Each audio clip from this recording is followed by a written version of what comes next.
Good evening from the KTN News Center this Tuesday night, the 22nd day of March 2016. A day the Opposition Coalition for Reforms and Democracy called are processing news that its push for a constitutional referendum to increase the monetary allocation to the 47 counties is dead in the water. Good evening from the KTN News Center. I'm Ben Kitili. KTN Prime begins now. And we begin with that bombshell. The Kenyan Independent Electoral and Boundaries Commission has dropped on the opposition coalition code. The IEBC has declared the Okoa Kenya referendum push legally dead, saying the verified signatures have come to a total of only 891,598 instead of the required 1 million. The statement by the IEBC was received with a near total silence from the code team, with a code legal advisor Paul Mwangi only telling KTN they would give a reaction tomorrow. Code leader Raila Odinga is currently out of the country on a trip to South Africa. Let's now join KTN senior political reporter Duncan Haemba at our Nairobi City Centre studio for a clearer picture. Duncan, a big blow to Code. What does this mean for their referendum push? Definitely, it's a big blow, and you've analyzed what the IEBC statement says. They have, after verifying, of course, out of the 1,633,000 votes, signatures that were submitted, 891,598 being valid and invalid ones being 741,000. Clearly getting a shortfall of 108,402 to meet the threshold required of 1 million signatures for push for a constitutional amendment to go through. Then it's a very big blow for CORD, and which I must say perhaps they saw it coming. Remember that they handed in the signatures in November last year, and the IEBC went quiet, and when they went to the secretariat last week to verify, maybe to know the state of affairs, everybody took off, leaving the CEO, whom the CORD principals refused to meet. So clearly it's a big blow to them. Perhaps, I'm sure, in their political calendar they had perhaps banked on going on big on the referendum push this year, Ben. And I don't know, has there been any reaction by the CORD leadership so far? Not clearly, and as I've clearly said, it's the Paul Mwangi, of course, the chairman of the experts under the Okoa Kenya initiative, that has promised tomorrow perhaps there will be a statement to that effect. Of course, this one, the matter being as serious as it is, and having just come in a few minutes ago, I'm sure right now and overnight they will be running up and down trying to put their heads together and know what's the way forward, and perhaps they'll have to do thorough consultation with their principal Raila Odinga, who is in South Africa, maybe before we get a clear way forward. And perhaps maybe the co-principals Kalonzo Musyoka and Moses Wetangula will be the ones to address their supporters or the country at large, for that matter, tomorrow on way forward. Thank you, Duncan Haemba, coming to us live from our City Center studios. Let's now speak live on the phone with the IEBC CEO, Ezra Chiloba. Mr. CEO, this comes as kind of a shock for the CORD coalition. Can you break it down for us? Well, we received the signatures, the booklet sometimes in November last year. We put together a mechanism that would allow us to verify signatures, and it entails translating data from hard copy booklet into a soft copy version of that data, and that process enables us to transfer records that total 1.6 million records. And 1.6 million records were records that had all the details of supporters. Some had signatures, others did not have signatures. Some had names, others did not have names. Some had ID numbers and signatures, some did not have. So the raw data that we were working on was 1.6 million. And then we had to clean that particular data by isolating the different types of data and putting aside what we'll say data that was acceptable and that which was not acceptable. And from that exercise of preliminary cleaning, we put aside about 400,000 records, which we thought could not be taken to the next stage, partly because either they were missing ID numbers or just names only, or they were missing a combination of what we considered mandatory. And what we considered mandatory in this case were signatures and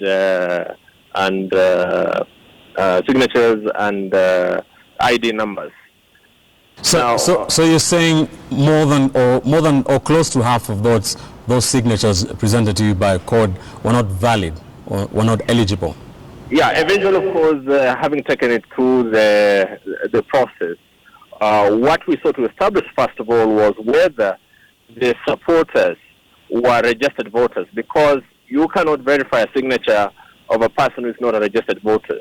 So when we went through the process of verifying the information that we heard against our register of voters, we established that only 891,000 would be considered as valid registered voters.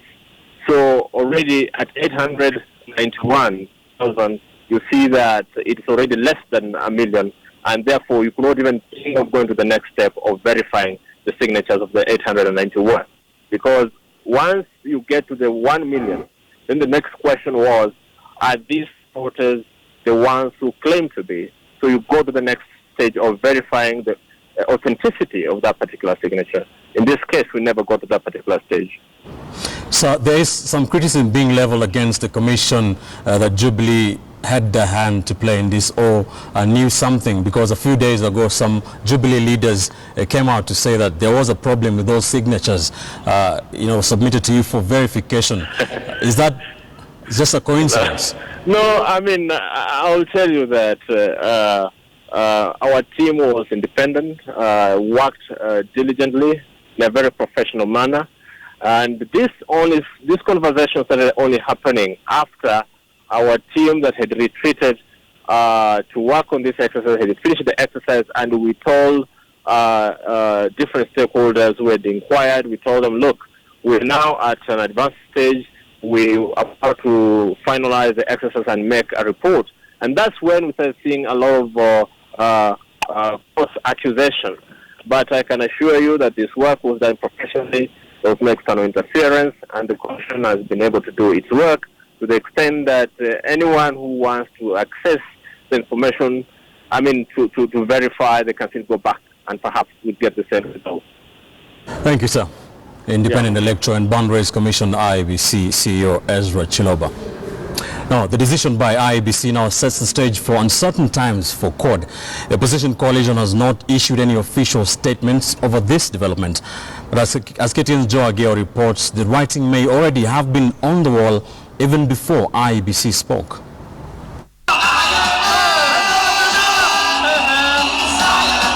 When they presented the signatures late last year, it was as colorful as it was confident.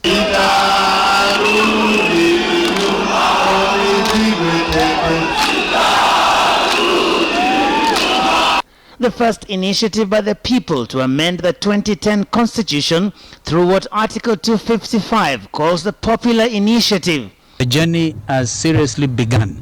This is the first time in the history of Kenya that ordinary people, citizens, through their signatures, can use the framework of the Constitution to command the electoral body to start this process. The IEBC committed itself to a 90-day period to look through the entire bunch and give the CORD brigade what would have been a green light to begin the campaigns in the counties. IEBC receives the signatures and the proposed bill, and we shall proceed to handle the matter in accordance with the law. But as the time wore off, the CORD brigade became increasingly restive about what they saw as an attempt by the IEBC to derail their bid. Indeed, on the 15th of this month, their march to the IEBC offices came to naught as they failed to get audience with the commissioners. Naona hii imechukuliwa makusudi na Bwana Hassan na wanachama wake. Na sisi kama wana CORD tunaona hii ni dharau kubwa sana kwa muungano wetu wa CORD. Inawezekanaje tukaenda uchaguzi ujao na tume hii inaongozwa na Hassan ambaye ameonyesha ujeuri wa sampli hii But in the final days before this bombshell, there were telltale signs that something was amiss. A section of Jubilee leaders claimed that the Okoa Kenya signatures presented to the IEBC were fake. Claims that infuriated the opposition brigade that read a sinister motive in them. And now it is back to square one for CORD in what promises to be a high-stakes political affair in the coming days. Jogeyo, KTN News.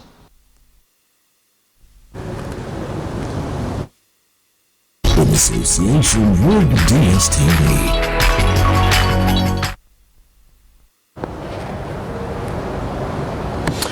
The developing story is the basis of our big question discussion tonight. We are asking you, should the Coalition for Reforms and Democracy, CORD, give the referendum push another try? Should CORD give the referendum push another try? Do tell us what you think. SMS your views to our SMS line 22155. You can also join this important conversation on Twitter at Ben_Kitili, at KTN News, and at KTN Kenya. Shall be sampling some of your views, your SMSs and tweets during this live newscast. Say hello to the Barclays Premier League, La Liga and Euro 2016. Now live and in glorious HD on DSTV Compact. Enjoy more value at no extra cost with football unmatched on Supersport and DSTV Compact.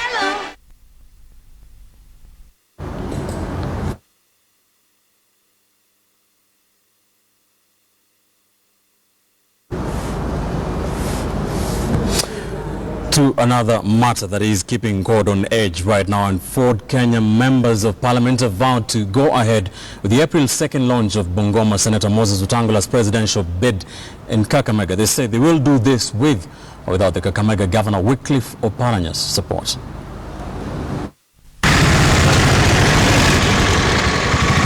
Kakamega town could be headed for a major political showdown as Kakamega Governor Wycliffe Oparanya and Bungoma Senator Moses Masika Wetangula lock horns over Muliro Gardens. This after Governor Oparanya, who is also ODM Deputy Party Leader, said no to Wetangula's launch of the 2017 presidential bid at the historic Muliro Gardens. Governor Oparanya should understand that Kenya has no room for obstructive politics of the last century.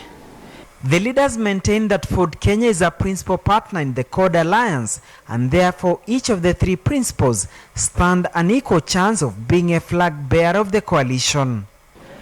For avoidance of doubt, we want to inform the public that we have booked and paid for the venue at Masinde Muliro Gardens in Kakamega.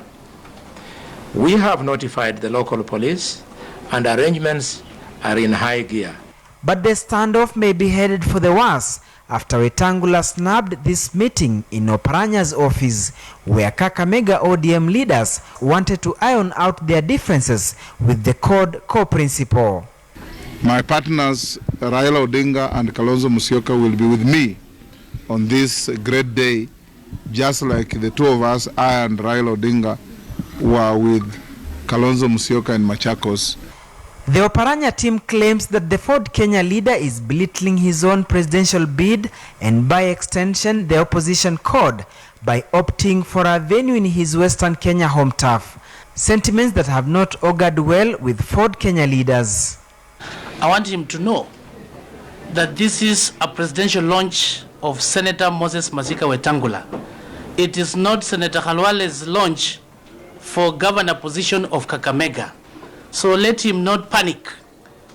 Every community has got its own history.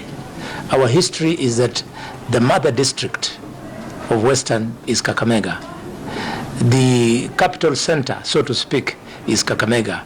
So if you want to send a clear message of unity for our people, then you are best placed when you send it, not just from Kakamega, but from the iconic, historic Muliro Gardens. The three CORD principals have previously indicated that the coalition would later agree on a method of picking their flag bearer. it's not yet clear whether that method would include party primaries or consensus. Duncan Hemba, KTN News. And to your top story, a reminder of our top story tonight, the Independent Electoral and Boundaries Commission has announced that the signatures submitted to it by the Coalition for Reforms and for Reforms Code fell short of the 1 million required by law to push for a constitutional referendum, saying that number only came to 891,598, so meaning that Okoa Kenya push is legally dead. On the big question discussion, we are asking you, should CORD give the referendum push another try? Keep us sending your SMSs and tweets. The SMS line is 22155 at Twitter and at Ben_Kitili and at KTN Kenya. KTN News also. We shall be sampling your views during this live newscast. For now, we take a quick commercial break, but don't go too far. We'll be back shortly here on KTN Prime. Stay with us. Welcome back to KTN Prime. So it is uncertain times for the Coalition for Reforms and Democracy Code, following that announcement by the IEBC that the signatures, Okoa Kenya referendum signatures submitted to the Commission by CORD fell short of the 1 million mark or threshold required by the Kenyan Constitution, meaning that Okoa Kenya referendum push is officially or legally dead. Or is it? Let's now bring in political analyst Dunstan Omar to the studio. Thank you, sir, for coming to KTN Prime. Thanks a lot, Ben, and it's quite a good show today in the evening. So has the Okoa Kenya referendum collapsed? Was this expected at some point? There are two ways. One, it has collapsed because the IEBC has announced that the threshold has not been met. Two, it has not collapsed because there's a possibility that that CORD might move to court and demand to scrutinize the signatures, and the IEBC produces the signatures that they are said to be a forgery. So there is a possibility that it might turn out to be a battle in the courts, because there is a right always to appeal before the court to get what you want. Number two, there is a possibility that it will have died because the way CORD looks, CORD was not very clear that it wanted that referendum to move to its logical conclusion. So they have somebody to blame for failure for that to achieve. Two, Jubilee came out very clearly in a procedural manner. The first time, Aden Duale plus the Jubilee MPs came out saying that the signatures that CORD presented were fake. Today, IEBC talks about that the signatures were fake. Is it now going to take a political angle that the IEBC is not an independent party, it's not an independent organ? Because if the members of Jubilee had information before the announcement was done today, that raises the credibility issues and the integrity issues of the IEBC. Right. Legally, from a legal point of view, what happens next? What next for CORD on this Okoa Kenya referendum push? As I've said, legally, they might opt to move to court just for PR purposes and to be seen that they are fighting for a cause they believed in. But substantially, if the signatures are found out that the signatures were not genuine, then the question is it by accident that the signatures were fake? Or is it by design that CORD put in some signatures that they knew that they were fake, so that the thing dies and they blame Jubilee for that? That is the political angle. Right. That angle aside, let me ask you a question we're asking our viewers tonight on our big question discussion. We're asking them, should CORD give the push another try? Do they have enough time before the August 2017 general election to do that? They have no time, considering that the general elections is slightly 1 year and a few months to go. So definitely collection of other signatures, mobilizing the people, verifying those, they have no time. They are focused on the elections of 2017. And in my own perspective, the way I look at it, by design, CORD made sure that the referendum will collapse and blame IEBC for that. And they were not prepared to carry on until the logical conclusion. So to me, it was a planned way that went according to CORD's plan. How do you see this panning out, politically speaking, in the coming months? It is going to be chaotic for the IEBC. One thing, you remember Jubilee has said the IEBC was not fair and transparent in the elections in Malindi. CORD has persistently said the IEBC was not fair all over. KANU has the same story. So we have almost unanimously, the members of parliament will agree that the IEBC is not the organ to take the elections in 2017. All right, final question. What is your take on the fact that, like you mentioned, the Jubilee leaders came out a few days ago and said or delivered the message that IEBC did today, that there are some fake signatures? Did Jubilee have a hand to play in this? Jubilee might not have had a hand, but by virtue that they said it and it has come out. Is it the same story of Bishop Muge? He was threatened, he got his accident, then people said logically, if you say this and it happens, then you have some information about it. Jubilee will really carry a big burden to exonerate themselves from the fiasco that is going to come out as from today onwards tomorrow. Thank you, sir. Thank you, Danstan. Thanks a lot. Our in-house political analyst, Danstan Omar, just giving his perspective on how this is likely to pan out. IEBC announcing that the 1 million signature threshold required by the Kenyan law was not met by the Coalition for Reforms and Democracy CORD. Keep sending us your views, your SMSs and tweets. Now to Mombasa, where the ambitious urban renewal program has met fresh opposition. Mombasa Senator Hassan Omar has criticized the governor for the project, claiming it is a scandal in the making. KTN's coast reporter Francis Ontoma now reports. This ambitious multi-billion housing project, set to be launched by the county government of Mombasa, is the nucleus of the latest storm, now providing fodder for political battles. After a grueling and trying moment with security chiefs in the country, it is a fresh thunderstorm for Mombasa Governor Ali Hassan Joho. You cannot, just on mere account that those assets are dilapidated, become the basis for you to sell them. Because what they are doing is to put them into private hands and to deny us a constitutional obligation to current and future governments to realize that issue of right to housing. The meaning of housing within the constitution, which is a responsibility of county governments, is public housing. It is not now for the county government to become a private developer, starting to sell houses in the manner that they have suggested. Senator Hassan Omar Hassan has poured vitriol on the ambitious scheme, claiming proper consultations were not undertaken. The governor runs away from a rally in Malindi just because I attended. You can be sure that he cannot consult you on even a substantive matter of this nature. And if they had consulted me, I'll have given them my view about it. The massive urban renewal program targets the old and dilapidated former municipal council houses. The first phase of the project is set to introduce some 30,000 housing units at a cost of a whopping 200 billion shillings. Governor Joho has been crisscrossing the county to sell the concept. Jamaa wanapiga kelele ati nyumba zisiguswe. Nataka kuwakumbusha ndugu zangu mlioko katika estate za municipal council. Nyinyi ni wachache ambao mna hizo nyumba. Wengi hawana hizo nyumba. Wanakaa katika moroto. An increasing demand for housing in Mombasa is proving a huge headache to authorities, with the current population standing at 1.3 million and set to go higher. We are not evicting everyone, and I want that to be in caps, bold and in red. No one is getting evicted.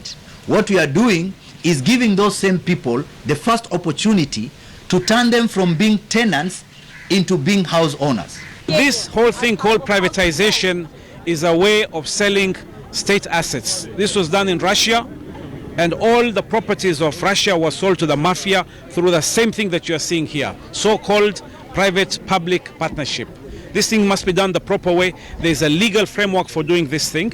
Don't play games with the people of Mombasa. Tujakataa mradi, lakini hawajatuhusisha na hawajatuambia plan yao ni nini. But the truth of the matter is ni land grabbing. Hawana uhakika, kuna mambo wako na hidden agenda. Wanataka kubenefit matajiri wenyewe hapa.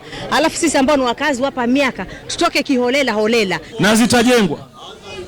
Zitajengwa my friend. Mtu yote anayepinga, let me assure you, leo, nkesho kutwa, pinga, lakini zitajengwa.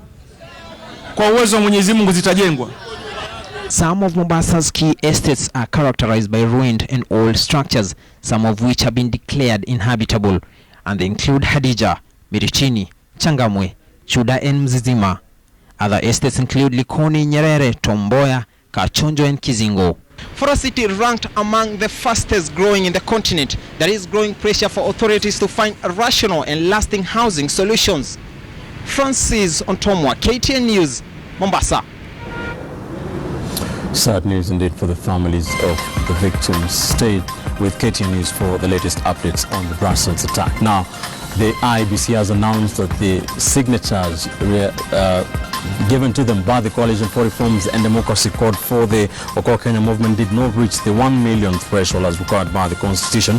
We ask you should court give that referendum push yet another try. Very quickly, Willie Odida says, we haven't heard from the movement yet. We cannot stop a vehicle we're not driving. Okoa Kenya is on course. Nelson Namonyo on Twitter says IEBC is Jubilee and they cannot work against themselves. They sense being defeated so badly. And Felix Kipto says it's too late now for a referendum, and elections in less than 18 months is too expensive for the state. Keep the SMSs and the tweets coming. You're watching KTN Prime. Thank you for staying with us. We'll take another quick commercial break, after which Abdi Agina will be here with the latest in business. Stay with us. And a very good evening. Welcome to KTN Business News. My name is Abi Agena. In line with their pledges, the Jubilee government today put up a spirited defense, claiming that they have improved the legal landscape governing the country. According to the Attorney General, Professor Gideon Muigai, key laws that will reform the business scene have been passed, and it was now only a question of time before the full effects take effect. Here's more as the Jubilee government walked down memory lane to cite their achievements 3 years in office.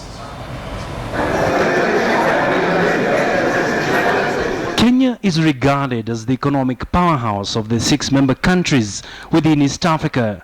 The country boasts of having the largest industrialized economy and a well-diversified service sector. This has not only lifted Kenya's prospects, but in equal measure made the country ripe for investments. Other regional countries within the EAC are fast playing catch-up to unseat Kenya, a factor that has put the Jubilee bigwigs on toes. The president has been very keen to see an overhaul of the legal regime around doing business. In the latest show of progress made by the sitting Jubilee government, the administration noted that they had achieved massive wins in the area of passing legislation that will ease the cost of doing business. Ultimately, we've taken the business registries from the Attorney General's direct supervision and created a business registration services board. Last year, Kenya was ranked the 3rd most reformed economy globally in the 2016 Ease of Doing Business report compiled by the World Bank Group. This new position saw Kenya rise 28 places, up from position 136 in 2014 to position 108 in 2015, signaling a changing business environment in the country. Among the key milestones achieved by the State Law Office include the enactment into law of 3 major bills, that is, the Companies Act, Insolvency Bill, and the Business Registration Services. We have also done a new Insolvency Act 2015. It's a very important piece of legislation. It brings together all bankruptcy legislation. Let me tell you a little story there that many people think bankruptcy is a bad thing.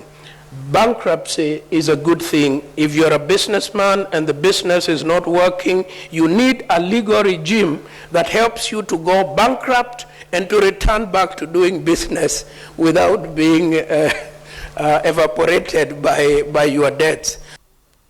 But all is not rosy. Kenya did renege on some fronts. According to the World Bank, Kenya was still lagging behind in as far as enabling investors in the construction sector. For instance, issuance of construction permits takes 126 days compared to last year's 128 days, a pattern that has slowed down infrastructural projects. Economists say the passage of the key pieces of legislation need proper implementation to ensure the country remains on track to become a major investment destination. Abiagina, KTN Business. Let's see how that pans out. Well, it is now emerging that some of the milk consumed by Kenyans in urban centers is adulterated with hydrogen peroxide by unscrupulous traders who are out to cash in at the health expense of consumers. This emerged after the Kenya Dairy Board conducted a sting operation in Nairobi and Eldoret, where we saw more than 100 traders and close to 1,000 liters of milk was intercepted. Philip Kitani has more.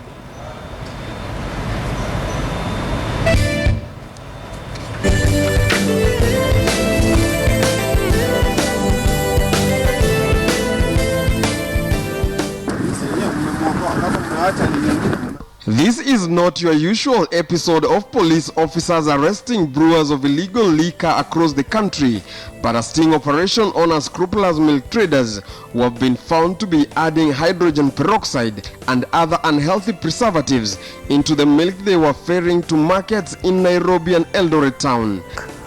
What we intend to do is to ensure that the milk that is actually ferried out to the market meets the requisite requirements, including requirements that make that milk safe for the consumers and ensure that the products that are out for sale do not in any way harm the consumer at large. We don't need to confirm all of it. According to the Kenya Dairy Board, close to 70% of milk sold in Nairobi is laced with hydrogen peroxide. The chemical is mostly used in industries as a mild bleach in laundry detergents and production of homemade toothpaste. We are talking of close to about between 100 to 200,000 liters of milk that comes in, especially from the North Rift and South Rift, Nairobi.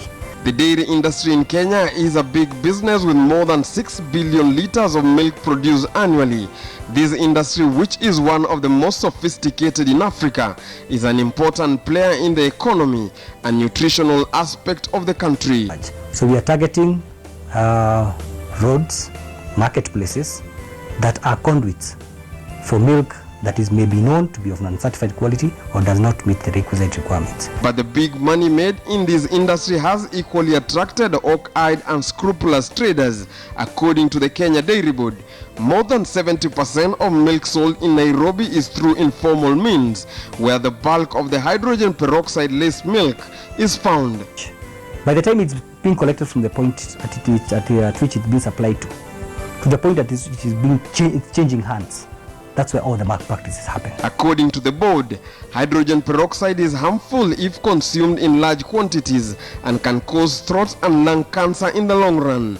This has prompted the Dairy Board to embark on a countrywide campaign to eradicate illegal milk vendors in the value chain. Everybody who does milk is not static at one point. They are moving up and about in different routes, and we needed to ensure that we provide that service of testing on site so that we can be able to apprehend the problem before it gets to the market. Hydrogen peroxide is added into the milk to lengthen its shelf life and make it more whiter. The board now insists that before anyone engages in sale of milk, he or she must seek a license from the board and also have a letter from the health department to show that they have complied with all hygienic requirements. Philip Keitany for the Next Frontier.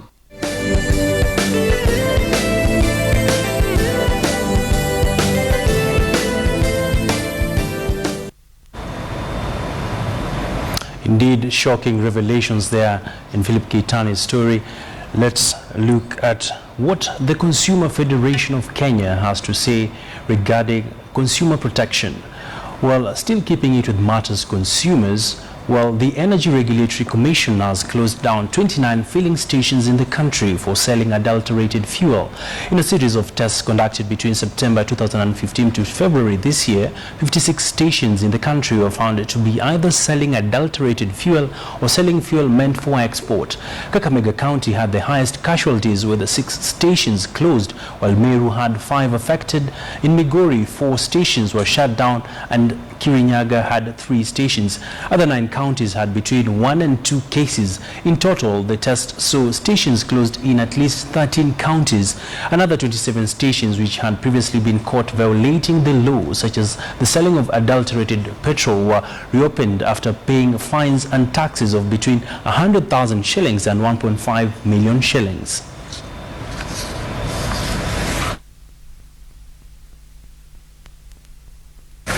Well, such sad developments there regarding adulteration. Perhaps there needs to be stronger regulation and surveillance to avoid such incidents.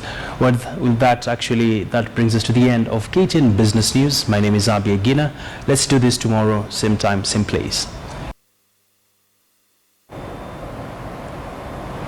Well, it's time for KTN Sports. My name is Lynn Washira. Harambee Stars captain Victor Wanyama is expected to link up with the rest of the team in good time for the Harambee Stars clash against host Guinea-Bissau. Wanyama missed his connecting flight from Morocco and had to take an alternative route. The rest of the players plying their trade out of the Kenyan Premier League arrived in Guinea with the Zambian Zesco trio of Anthony Akumu, David Owino and Jesse Were, the latest to arrive.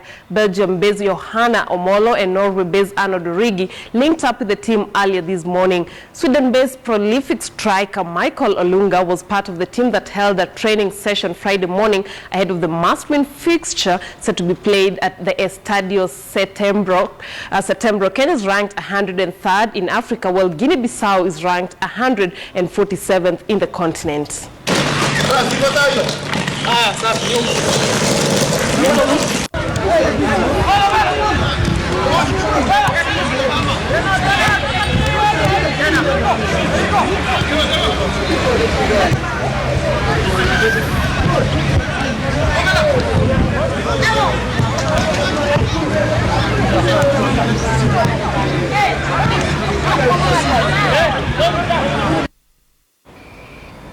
Of course, do remember that this assignment will be the first one for the FKF President Nick Mwendwa, as well as the new Harambee Stars coach Stanley Okumbi. But right now, let's have a look at some of the other fixtures lined up for Wednesday in the 2017 AFCON qualifiers. We have, of course, that match between Guinea-Bissau and Kenya being the first match to be played tomorrow. Of course, before Kenya plays Congo in June, but the return match is scheduled for this Sunday. We have South Sudan, of course, right there playing Benin. We then have Madagascar playing the Central African Republic. We have Comoros playing Botswana. Then we have Ghana taking on Mozambique, and of course Djibouti taking on Liberia. Those are the Thursday matches lined up in the African qualifiers. But moving on, Kenya's welterweight boxer Rayton Okwiri, who qualified for the Rio Olympics, arrived in the country yesterday evening. Of course, saying that he's looking forward to the Rio Games. Okwiri was among a team of 4 that took part in the African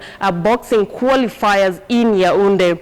Okwiri qualified for the games after beating Ghana's Azuma Mohammed in the semi-finals of the welterweight category at Africa Olympic qualifiers in Yaoundé on Thursday to reach Saturday's final, where he beat Walid Said of Egypt to bring home the gold medal. All the finalists in various categories automatically qualified for the Olympics. Benson Gisharu, Nick Mbaka and Peter Mungai failed to qualify, leaving Okwiri as a lone boxing qualifier for the Rio Olympic Games.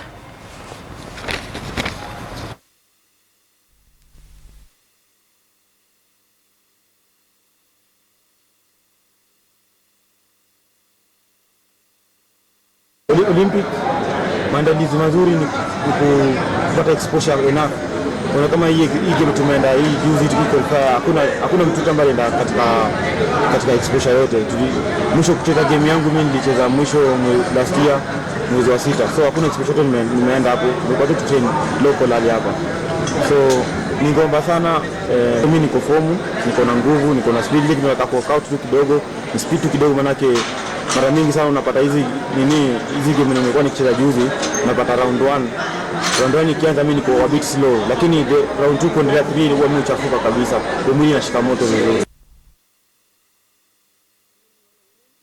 100 meters champion Usain Bolt of Jamaica has confirmed that this year's Olympics in Rio de Janeiro will be his last appearance at the athletics showpiece event. The Jamaican had contemplated going on to the 2020 Games in Tokyo, but the 11-time world champion has decided to bring down the curtain on his incredible Olympic career. Bolt has 6 gold medals from the 2008 and 2012 Olympics, and the 29-year-old will aim to become the first man to do the triple of the 100 and 200 meters, as well as the 4x100 meters relay. Bolt could get his career following the Olympics, as some have speculated, or after the 2017 World Championships in London.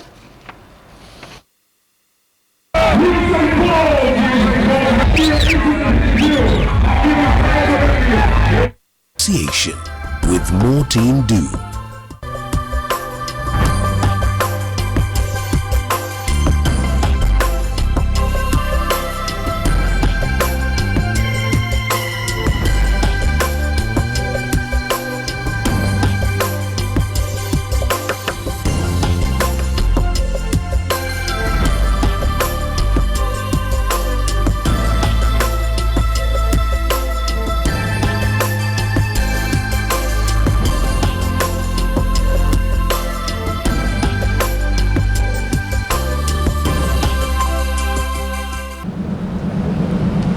So on the big question discussion tonight, we are talking about this developing story. The Independent Electoral and Boundaries Commission, IEBC, has announced that the signatures given to them by the Coalition for Reforms and Democracy Code did not reach or fell short of the 1 million threshold required by the Kenyan Constitution. So that referendum push, the Okoa Kenya push, is legally dead as we speak.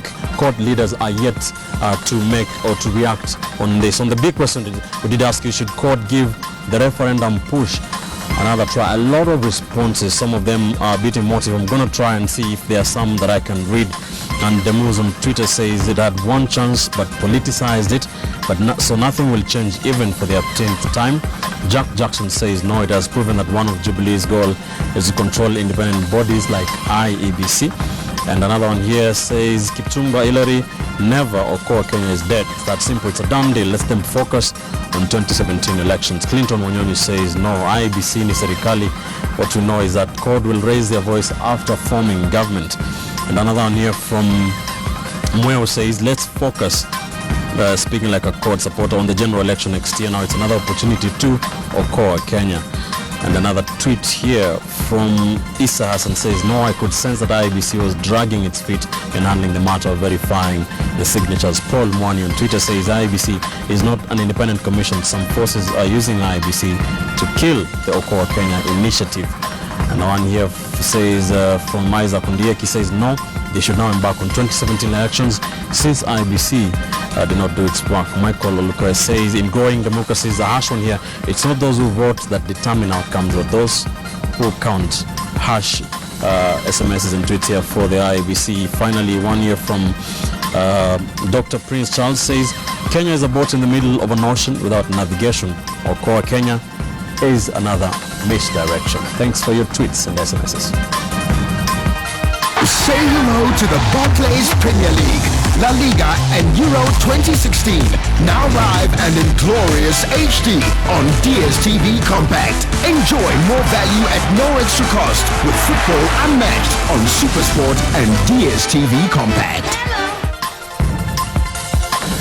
And that's where we leave it on KTN Prime this Tuesday night. Thank you for watching. I'm Ben Kitili. Up next is Sophia Wanuna with the last word tonight.